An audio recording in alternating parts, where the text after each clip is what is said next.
আমার ভারতবর্ষে নাম ভারতবর্ষ নয়, আমার ভারতবর্ষের নাম ইন্ডিয়া নয়, আমার ভারতবর্ষের নাম জম্মু দ্বীপ। আমার ভারতবর্ষের নাম কি? নাম কি? নাম কি? জম্মু দ্বীপ। তাহলে আমার জম্মু দ্বীপে 3টে খাবার ছিল, ভালো করে মন দিয়ে শুনবেন। 3টে খাবার। কি কি খাবার? একটা হচ্ছে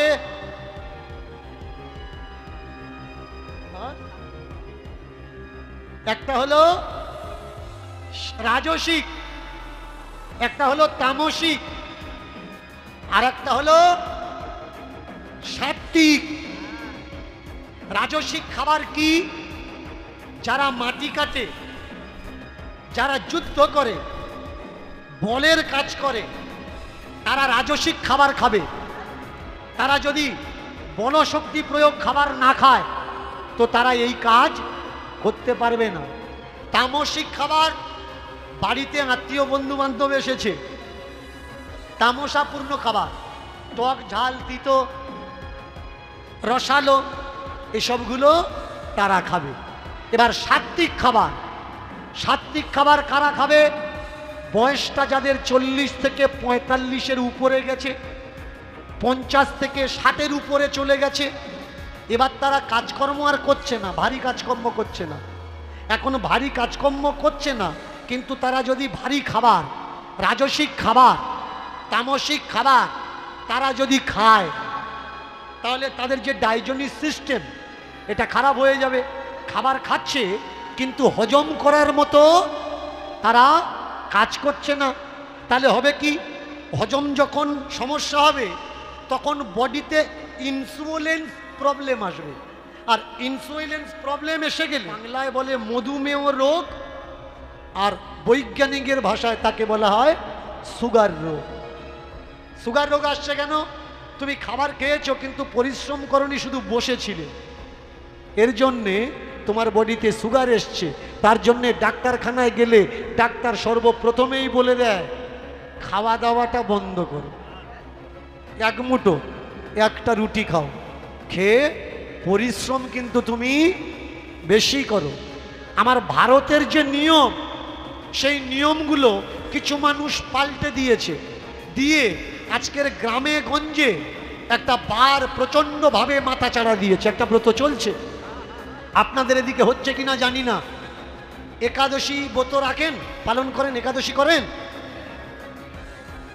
জোরে বলতে হবে কিন্তু। হ্যাঁ করো, মরবে, করো। এটা আমার মুখের কথা নয়। কার কথা? এটা শাস্ত্রের কথা। কোন শাস্ত্রে লেখা আছে ভালো করে শুনুন। অনেকে আমার উপর রাগ করে, না জেনে রাগ করে। আগে পড়াশুনো করতে লাগবে, পড়াশুনো করো, জানো, তারপরে রাগ করবে যে তুমি যে বইয়ের রেফারেন্স দিয়েছো ওই বইয়ে আমরা পাইনি। মন দিয়ে শোনো ভালো করে। শাস্ত্র মানে, শাস্ত্র হচ্ছে দুই প্রকার। বাহ, একটা স্মৃতিশাস্ত্র আর একটা শ্রুতিশাস্ত্র। বেদ যখন খাতায় কাগজে লেখা হয়নি তখন গুরু পরম্পরা হিসাবে শিষ্যরা শুনে শুনে মনে রাখতো। তাই শুনে শুনে মনে রাখতো, এর জন্য বেদের আর এক নাম শ্রুতি, শুনে মনে রাখে তাই। আর স্মৃতিশাস্ত্র কোনগুলো? স্মৃতিশাস্ত্র হলো সংহিতা আদি গ্রন্থকে স্মৃতিশাস্ত্র বলা হয়। তার ভিতরে বিষ্ণু সংহিতা, মায়েরা ভালো করে মন দিয়ে শুনবেন, বিষ্ণু সংহিতা। এই বিষ্ণু সংহিতায় ভগবান বিষ্ণু নিজের মুখে বলছেন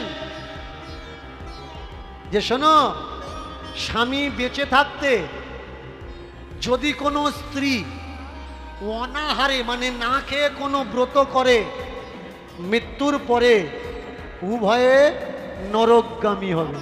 কতগুলো অসংস্কার, কুসংস্কার। এই যে কীর্তন হয়, কীর্তনের শেষে দেখবেন অনেকে মানত করে না যে আমার এই সমস্যা দূর হলে আমি আমার ওজনে বাতাসা লুট দেবো। এদিকে হয়তো হয় না, আমি দেখেছি অন্য অন্য সাইডে হয়, বাতাসা লুট দেয়। বলুন তো, আপনি বাতাসা এইভাবে ছড়িয়ে দিচ্ছেন, মানুষ দুটো পাচ্ছে, তিনটে নেচে ভেঙে গুঁড়ো হয়ে যাচ্ছে। বাতাসাটা তো প্রসাদ, প্রসাদ কেউ ছড়িয়ে দেয়? কখনো বিচার করেছেন যে প্রসাদ ছড়িয়ে দেওয়ার দরকার না, প্রসাদ হাতে দেওয়ার দরকার? তাহলে চিড়ে ভোগটা হাতে দাও কেন, ওটাও ছড়িয়ে দাও।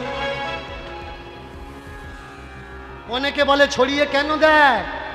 নিচে বৈষ্ণবের পা ধুলো থাকে, ওই ধুলোয় লেগে তুমি মুখের মধ্যে দেবে, তোমার ভিতরে বৈষ্ণবতা আসবে, ভাবের জন্ম আসবে।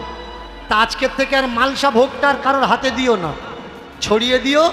বাতাসার থেকে ভিজে চিড়েতে ধুলো আরো বেশি লাগবে, তোমাদের আরো বেশি উপকার হবে। ভাই, যারা যারা বাতাসা ছড়াচ্ছ, কেন গেটের ধারে দাঁড়াও না, প্রত্যেকের হাতে দুটো করে দাও, তারা সুষ্ঠুভাবে নিয়ে যাক। ছড়াচ্ছ কেন? তোমরা জানো বাতাসা ছড়ানো হলো কেন? কারণ কিছু উচ্চবর্ণীয় মানুষ ছিল, তারা নিচু বর্ণের মানুষের ছোঁয়া নেবে। তো হলো রাধে রাধে রাধে রাধে রাধে রাধে রাধে রাধে। আচ্ছা, এই জায়গাটার নাম কি জানো? আস্তে আস্তে, এই জায়গাটার নাম কি? পিছনে লেখা আছে, আমরা তো পিছনে দেখি না, আমরা সামনে দেখি। এই জায়গাটার নাম বৃন্দাবন।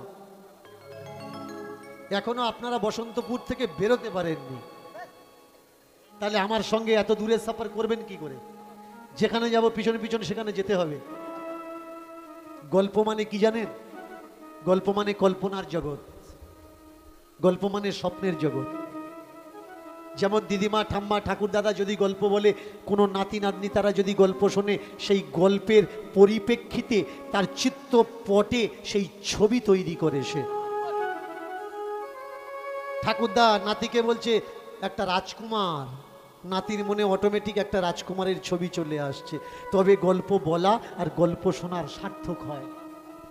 কীর্তনে বসে কীর্তন শুনে চিত্তপটে সেই জায়গা আর সেই চিত্র যদি তৈরি না হয়, কীর্তন শোনার সার্থক হবে না। এসে দাঁড়িয়েছে কোথায়? বৃন্দাবন। আর এই বৃন্দাবনে এসে চতুর্দিকের মনোরম দৃশ্য দেখে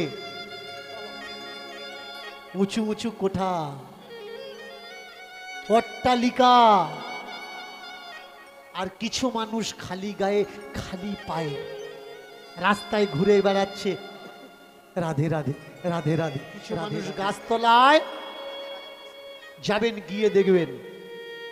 আর কিছু মানুষ এসি রুমে, উমোগ মহারাজ, নেম প্লেট আছে নিজেদের, 108, 112, 114 ঠাকুরদা কেলে সার্টিফিকেট সব নিয়ে বসে আছে। ওদের সামনে আপনি কিচ্ছু না। যদি বলেন দেখা করবো একটু, আরে হবে না, উনি বিশ্রাম করছে। তুই তাহলে বিশ্রাম করার জন্য ঘর ছেড়েছিস? বলো তো দেখি, যারা এখান থেকে সংসার ছেড়ে ঠাকুর ঠাকুর করে পাগল হয়ে চলে গেল, এমন কোন গুরু মহারাজ দেখাতে পারবেন যারা মোবাইল ব্যবহার করে না? এ তো মোবাইল গুরু, এ তো কৃষ্ণ ভক্ত নয়। আর মোবাইল যারা ব্যবহার করে তারা জানে মোবাইলে ভালো জিনিস যেমন আছে, মন্দটাও আছে। তোরা আশ্রমে গিয়েছিস কৃষ্ণ সাধনা করবি বলে, তোদের ব্যাগে মোবাইল কি করছে?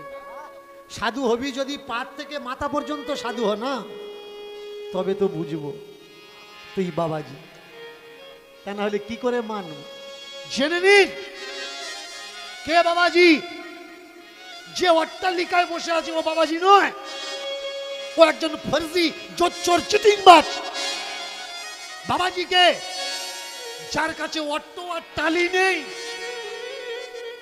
গাছতলা আছে, যার কাছে খাবার দানাটুকু নেই, যে ভিক্ষে করে আর নিজের প্রতিপালন করে, ভিক্ষাবৃত অন্ন দিয়ে ঠাকুর ছাড়া কিচ্ছু জানে না। বলতে পারবে যারা নিজেদেরকে সন্ন্যাসী আর ব্রহ্মচারী বলে দাবি করছে, তারা এসি ঘরে কি করছে? সেই যদি এসি ঘরে থাকবি, তা সংসার ছাড়লি কেন? বাবা ছাড়লি কেন? মা ছাড়লি কেন? ভাই ছাড়লি কেন? বোন ছাড়লি কেন? বাড়িতে থেকে একটা এসি লাগাতিস, ওই এসিতে তুইও থাকতিস, তোর বাম্মাও থাকতো। বুঝে নিতে হবে ভাই, সত্য আর মিথ্যা আপনার সামনে পড়ে আছে। আপনি যতক্ষণ না চিনতে পারবেন, আপনি জানতে পারবেন অরিজিনাল কে। অরিজিনাল মানুষ নিজের সুখ ঐশ্বর্য স্বচ্ছন্দের জন্যে কখনো দাবি করে না। যে কৃষ্ণচরণে সমর্পিত করেছে নিজেকে, সে হচ্ছে পিওর, সেই শিওর। আর যে কৃষ্ণচরণে নয়, অর্থের চরণে নিজেকে সমর্পণ করেছে, ভাবছে আশ্রমের বাউন্ডারিটা সামনে বছর পর্যন্ত কি করে দিয়ে দেবো। ও কৃষ্ণ চিন্তা করছে না, বাউন্ডারির চিন্তা করছে, কালেকশনের চিন্তা করছে। ও চিন্তা করছে বলুন তো, যাদের আশ্রমে মিটার লাগানো আছে, মিটারের বিল তো দিতে হয় নাকি? বিজলি বিভাগ বলে দিয়েছে যে আশ্রমের বিল দেওয়া লাগবে না। ওই বিলের টাকাটা কোত্থেকে আসে? তার জন্য তো কামানো লাগে। তাহলে ঘর ছেড়েছি কেন? ইনকাম করব বলে, নাকি ঠাকুর ডাকবো বলে? হরি নামের কামাই ভালো নাকি আরামের কামাই ভালো? আমি ব্রহ্মচারী, আমি উমুক মহারাজ, তুমুক মহারাজ, কিন্তু গদি ছাড়া আমি বসি না। কোনো ভক্ত গিয়ে বলছে, বাবা দুপুরবেলা যদি আপনি আমার বাড়িতে একটু চরণধুলি যদি দেন। মহারাজের কোনো আপত্তি নেই, বাঁশের থেকে কিন্তু কঞ্চিগুলো বড় হয়। যারা গুরু মহারাজের আশেপাশে ঘোরে বলে, গুরুদেবের নিবি, ক্ষমতা আছে, তোর বাড়ি যাবি, সেবা যত্ন করতে পারবি। আরে গুরু বাড়ি আসবে, বাবাজি বাড়ি আসবে, কি আছে? আসবে একটু ঘুরে চলে যাবে। কি ওরা মেনু প্লেট ধরিয়ে দেয়, মেনু প্লেট, সকালে এই লাগবে, বিকেলে এই লাগবে, রাত্রে এই লাগবে। এ সব কটা পাজি, কেউ নয় বাবাজি। বাবাজি কে? যে সংসার ছাড়ে না, সংসারে থাকে, সংসারের দায়িত্ব পালন করে, সংসারে থেকে হরিকে উপাসনা করে। বাবা, আগে বাবা হতে হবে, তারপরে জি। তোমার ছেলে পুলে কিচ্ছু হয়নি, তুমি বাবাজি হয়ে গেলে। দায়িত্ব, দায়িত্ব কি? যেমন এই যে প্যান্ডেলটা তৈরি করা হয়েছে, এই যে চারটে খুঁটি, চারটে খুঁটির দায়িত্ব কি? এর ভারটা বহন করা, ধরে রাখা। কিন্তু এই খুঁটিটা যদি এই ভারটা বহন, হ্যাঁ শোনো, স্বর্গে কারা যাবে আর নরকে কারা যাবে? কোনো মানুষ মারা গেছে আর পাড়ার লোক বললো শালা মরে গেছে, ভালো হয়েছে, পাড়াটা ঠান্ডা হয়েছে, ও সিধা। আর কোনো মানুষ মারা গেছে, আশেপাশের লোক বলছে চল একটু গিয়ে দেখে আসি, ওরকম মানুষ আর হবে না। ও সাংঘাতিক মানুষ ছিল রে, সাংঘাতিক মানুষ ছিল, চল একটু দেখে আসি। ও কোথায় যাবে? ও নরকে যাবে? ও স্বর্গে যাবে। মরা যাওয়ার পরেও মানুষ যাকে গালাগালি দেয়, সে স্বর্গে কদাচনা যায়, তার ঠাঁই তো নরক। এবার আপনি আমি, আমরা সাধারণ, আমরা নরকে যাব না স্বর্গে যাব বুঝবো কি করে? মায়েরা কীর্তন শুনে বাড়িতে যাচ্ছেন, বা হাটে যাচ্ছেন, বাজারে যাচ্ছেন, বা মাঠ থেকে কাজ করে বাড়িতে আসছেন, যে কেউ, এনি ম্যান, এনি এভরিবডি, রাস্তায় দেখলেন একদিকে 2000 টাকার নোট পড়ে আছে, একদিকে 5 টাকার নোট পড়ে আছে, কোনটা নেবেন বলুন? 2000 টাকার নোটটা নেবেন, 5 টাকারটা ছেড়ে দেবেন কি? না না, ওটা পরে ঘুরবো। আগে 2000 টাকা নেবেন, পরে 5 টাকা নেবেন। এবার বলুন আপনি আমাকে, 2000 টাকাটা ওটা তো আপনার টাকা নয়, 5 টাকাটা ওটা তো আপনার টাকা নয়, টাকা অন্যজনের টাকা। আপনি নিজেকে প্রশ্ন করুন, আপনি নেবেন কেন? কারণ আপনার ভিতর থেকে কেউ বলছে কেউ নেই, পড়ে আছে যখন নিয়ে নে। এই যে পরের জিনিস নেওয়ার জন্য ভেতর থেকে যে ভাবনাটা আপনাকে উৎসাহিত করছে, একে আপনাকে রোকা লাগবে যে ভাই তুই তো ঠিক কথা বলছিস ভিতর থেকে নেওয়ার জন্য, কিন্তু ওটা আমি নেবো কেন? ওটা আমার নয়। নিজেকে রোকো পরের জিনিসে হাত লাগানো থেকে, পরের জিনিসকে নেওয়ার থেকে নিজেকে রোকো, নিজেকে রোকো। যে রুখতে পারে, যে রুখতে পারে না নিজেকে, নিজেকে না রোকো, নিজেকে না রোকো, নিয়ে নেয় মরার পরে না রোকো, সে যাবে নরকো। নিজেকে যে লোভ থেকে রুখতে পারবে না, পরের জিনিস নেওয়া থেকে রুখতে পারবে না, সে মরার পরে কোথায় যাবে? নরকো। আমার ভাবনা বলছে ওটা ন, ওই ভাবনা থেকে নিজেকে সরাও গো, সরগো। পরের জিনিস নেওয়ার লোভ থেকে সরগো, সরগো, সরগো। যে সরতে পারবে মরার পরে সে যাবে সরগো। তুই মালা জপছ আর রাস্তায় প্লাস্টিকে করে একটা কিছু বাঁধা আছে, পড়ে আছে, কেমন? তো মালা জপতে জপতে পা দিয়ে ঠেলছো, এর ভিতরে কি কি ভেবেছ? স্বর্গে যাবে? ও ভাই, বৈরাগী নয় ব্যবহারে, বৈরাগী নয় ব্যবহারে, বৈরাগী নয় ব্যবহারে, ও ভাই বৈরাগী নয় ব্যবহারে, অন্তরেতে হয় মন বৈরাগীতে না হলে কি বৈরাগ্য হয়? মন বৈরাগী না হলে সে বৈরাগী কি হয়? মন বৈরাগী না হলে কি বৈরাগী সে হয়? মন বৈরাগী না হলে কি বৈরাগী সে হয়? মন বৈরাগী না হলে কি বৈরাগী সে হয়? মন বৈরাগী না হলে কি বৈরাগী সে হয়? বাইরে বৈরাগী ও তো নয় অনুরাগী, বাইরে বৈরাগী সেটা নয় অনুরাগী, বাইরে বৈরাগী ও তো নয় অনুরাগী, আর বাইরে বৈরাগী ও তো নয় অনুরাগী, বাইরে বৈরাগী ও তো নয় অনুরাগী, বাইরে বৈরাগী ও তো নয় অনুরাগী। 2 থেকে 300 টাকা যদি খরচা করে দাও, 2 থেকে 300 টাকা যদি খরচা করে দাও, বাইরের বৈরাগী সাজ অনায়াসে পাওয়া যায়। কিছু টাকায় তিলক মাটি, কিছু টাকায় কাপড় জামা, কিছু টাকায় তিলক মাটি, কিছু টাকায় কাপড় জামা, কিছু টাকায় তিলক মাটি, কিছু টাকায় কাপড় জামা, কিছু টাকায় তিলক মাটি, কিছু টাকায় কাপড় জামা। এ যে শুধুই সাজা, শুধুই সাজা, যে শুধুই সাজা, শুধুই সাজা, এ যে শুধুই সাজা, শুধুই সাজা, শুধুই সাজা, শুধুই সাজা। যার মন ভালো নয়, কিছু ভালো নয়, শুধুই সাজা, শুধুই সাজা, মন ভালো নাই, সব ভালো নাই, শুধুই সাজা, শুধুই সাজা। যার মন ভালো নয়, কিছু ভালো নয়, শুধুই সাজা, শুধুই সাজা। তার মন ভালো নাই, কিছু ভালো নাই, শুধুই সাজা, শুধুই সাজা। মন বৈরাগী না হলে সে বৈরাগী নয়, সে বৈরাগী নয়। ও ভাই, বাইরে সেজেছে বলেই যে সে বৈরাগীও নয়। তাহলে তো সীতা চুরি করার সময় রাবণ সাধু সেজেছিল। কি সেজেছে? রাবণ সাধু সেজেছিল। বাইরেরটা সাধু হলেও ভিতরে প্রবৃত্তিটা তো রাবণ। রামায়ণ, মহাভারত, এর থেকে আমরা কি শিখবো, কি শিক্ষা পাবো? চেতনাটুকু নেব, ওই গল্প থেকে আমরা শিক্ষাটুকু নেব। আমরা পরের বাড়িতে যাচ্ছি, সাধু সেজে যাচ্ছি সংসারী মানুষকে ঠকাবো বলে,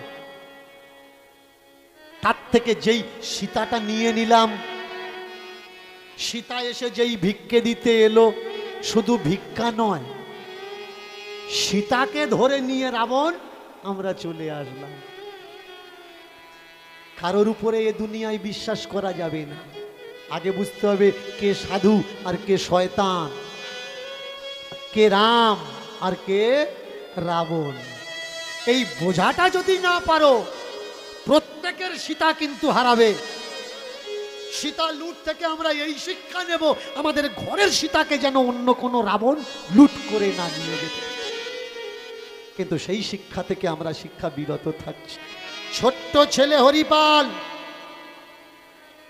বন্ধুদের জিজ্ঞাসা করছে, আচ্ছা বন্ধু, এই যে মন্দিরগুলো দেখছি এগুলো কাদের মন্দির? বললে ভগবানের মন্দির। ছোট্টবেলা থেকে তো বাড়িতে গীতা ভাগবত রামায়ণ পাঠ হচ্ছে, শুনে শুনে আসছে। কিঞ্চিত জানে আর কিঞ্চিত মনের জিজ্ঞাসা, মনের প্রশ্ন, এটা কি, ওটা কি, সেটা কি। যে মন্দিরে যায় দেখে রাধা কৃষ্ণ দাঁড়িয়ে তথায়। যে মন্দিরে যাচ্ছে, বৃন্দাবনে যে মন্দিরে ঢুকছে, রাধা কৃষ্ণ রাধা কৃষ্ণ রাধা কৃষ্ণ।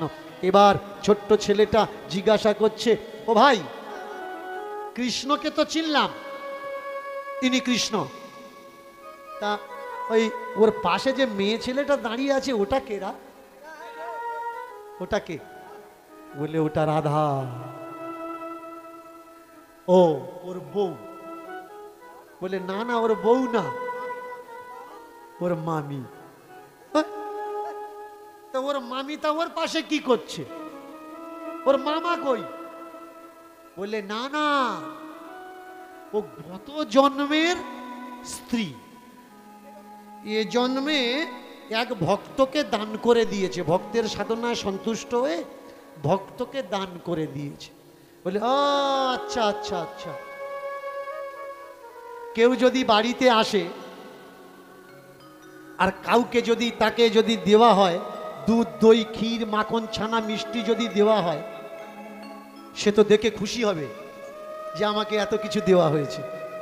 কিন্তু তাকে যদি বলা হয় সাবধান, খাওয়া যাবে না, দিলাম সাজিয়ে কিন্তু খেতে পারবে না, তাহলে কি হবে? সে খুশি হবে কি? কৃষ্ণ রাধাকে আয়ানকে দান করে দিয়েছে,